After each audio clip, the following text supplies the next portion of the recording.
हमने अपने वीडियो में कितनी बार बोला है, अगर आपके पास ईएमआई पे करने के लिए पैसे नहीं हैं तो आप अपना ईएमआई मत पे करो। पर ऐसा काम मत करो कि आपके ऊपर कोई भी क्रिमिनल चार्जेस लग जाए।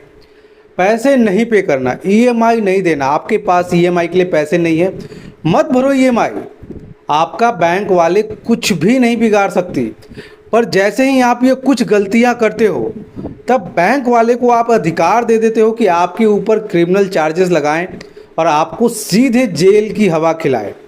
यहाँ पर 1 साल ईएमआई ना पे करने के कारण एक इंसान को जेल जाना पड़ गया। आखिर उन्होंने क्या गलती की? आप वो गलती ना दोहराओ, इसीलिए इसका आज की वीडियो को हम बना रहे हैं। तो अगर आने वाले दिनों में भी अगर आप भी गलती करने जा रहे हो तो थोड़ा सा सावधान हो जाइए। मेरा नाम साकेत है, आप मेरे YouTube चैनल हिट मी 05 को देख रहे हो। स्क्रीन पे एक नंबर आ रहा होगा। जितने भी लोग मुझसे अपॉइंटमेंट के थ्रू बात करना चाहते हैं, उनके साथ अगर कोई परेशानी है, वो अपने ईएमआई को नहीं पे कर रहे हैं, उनके ऊपर कोई भी लीगल एक्शन हो रहा है, अगर उनको समझ में नहीं आ रहा कि अब क्या करें, तो स्क्रीन पे एक नंबर है जहां पर आप व्हाट्सअप कर दीजिएगा।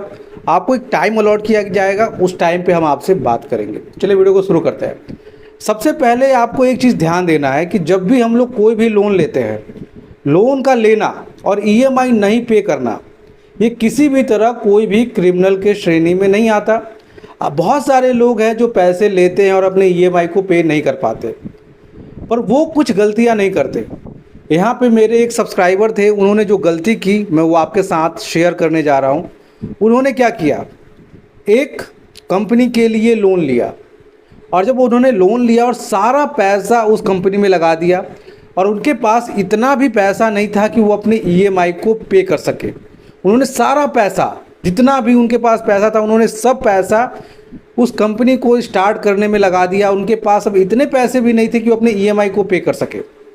और जब वो अपने ईएमआई को नहीं पे कर पा रहे थे तो उन्होंने क्या किया, उस कंपनी में जो जो मशीनरीज लगाई थी, उस मशीनरी को अलग जगह पे रिप्लेस कर दिया। वो जहाँ पे रहते थे वहाँ से दूसरे जगह पे शिफ्ट कर दिया।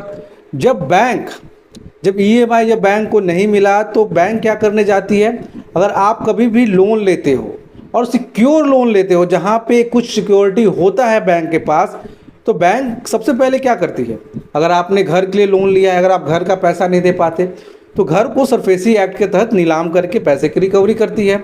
अगर आपने कार लोन लिया है तो वो पैसा नहीं दे पाते तो आपके कार को सीज कर लेती है। बाइक लिया है, अगर आप पैसे नहीं दे पाते तो बाइक को टान के ले जाती है। इसी तरह अगर किसी दुकान के नाम पे, कोई फैक्ट्री के नाम पे आप लोन लेते हो और जहाँ स्टॉक स्टेटमेंट देते हो, जो जो स्टॉक को मेंशन करते हो, अगर आप पैसे नहीं दे पाते तो बैंक के पास ये अधिकार होता है कि उस स्टॉक को होल्ड कर दे, सीज कर दे। पर जब उसी स्टॉक को आप इधर से उधर कर देते हो तो यहाँ पे आपने सीधे तौर पे बैंक के साथ धोखाधड़ी किया है। बैंक ने जिस सामान के नाम पे, जिस स्टॉक के नाम पे आपको लोन दिया है, आपने उसकी चोरी की है। तो ऐसे केस में बैंक वाले आपके ऊपर 406 के तहत मुकदमा करेंगे, जिसको अमानत में ख़यानत बोलते हैं। बैंक ने एक संपत्ति के तहत आपको लोन दिया और बैंक की उस संपत्ति को आपने बेच दिया, छुपा दिया। ऐसे केस में ये क्रिमिनल की श्रेणी में आता है। उसके बाद बैंक चाहे तो आपके ऊपर 420 के तहत यहाँ पे धोखाधड़ी का भी केस कर सकता है, जिसके बाद आपका जेल जाना लगभग तय है।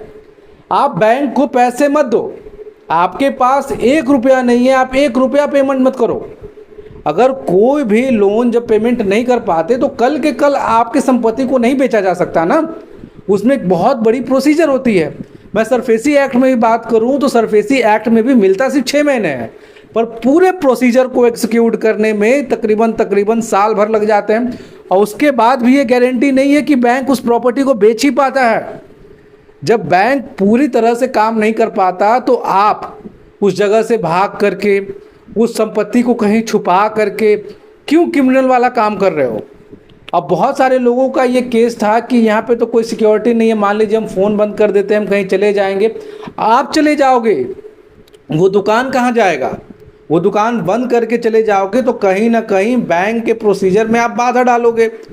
तो हमेशा इस बात का ध्यान रखें कि कोई भी सामान जो आप बैंक से ले रहे हो, जिसके नाम पे ले रहे हो, कभी भी उसको बेचने की, रिप्लेस करने की गलती ना करें।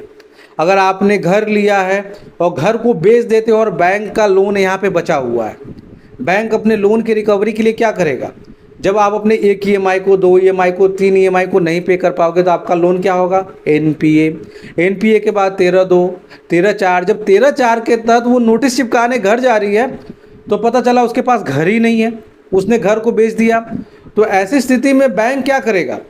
ऐसी स्थिति में सबसे पहले आपके पास समझदारी है कि बैंक का जो भी बकाया राशि है आप उसको ला के दे दो। इससे क्या होगा कि आपके ऊपर से फाइनेंशियल प्रॉब्लम आएगा। पर बैंक ने यहाँ पे क्रिमिनल केस कर दिया, 406 के तहत आप पे केस कर दिया, तो आपको यहाँ पे पैसे तो देने ही पड़ेंगे, साथ ही आप जेल भी जाओगे। तो अगर आप भी ये गलती करने जा रहे हो, अगर आपके पास भी ऐसी कोई भी समस्या है जिसके कारण आप अपने लोन को नहीं पे कर पा रहे हो, आप भी कहीं आपको लगता है कि भविष्य में कहीं ये गलती ना हो जाए, तो मेरा नाम साकेत है। मैं इसी तरह से लोगों की फाइनेंशियल हेल्प करता हूं। अगर आपके उनमें किसी भी तरह पैसे नहीं दे पाए, ऐसे बहुत सारे लोग हैं जो अपने लोन को नहीं पे कर पाते, डिप्रेशन का शिकार हो रहे हैं, वो सुसाइड करने की कोशिश करते हैं। ऐसा कोई रास्ता बताइए जिसके वो बैंक वाले से छुटकारा मिले। तो मैं बता रहा हूँ, स्क्रीन पे एक नंबर है जहाँ पे आप संपर्क करोगे, मैं आपको बताऊँगा कि बैंक से कैसे डील करना है, कब आपको बैंक से डील करना है, कब आपको बैंक से डील नहीं करना है, कैसे रिकवरी एजेंट से डील करना है, मैं सब बताऊंगा। आज की वीडियो में इतना ही रखेंगे। जय हिंद, वंदे मातरम।